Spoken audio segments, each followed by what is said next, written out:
এখন আসলাম ইরানি বিচ, কিন্তু ইরানি বিচে আইসা দেখি পাথরে দেখা যায় না, মানে পানির জোয়ার অনেক বেশি, তার জন্য পাথর দেখা যায় না। তো আর কি করবো, এদিকে নৌকাতে ছবি তুলতেছি, ভিডিও করতেছি। আসলাম, ভাবলাম পাথরে কিছু ছবি আর ভিডিও তুললাম, কিন্তু নৌকাগুলো অনেক সুন্দর আছে।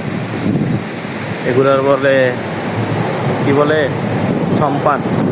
এগুলোতে মাছ ধরে, এগুলো শুধু মাছ ধরার নৌকাই।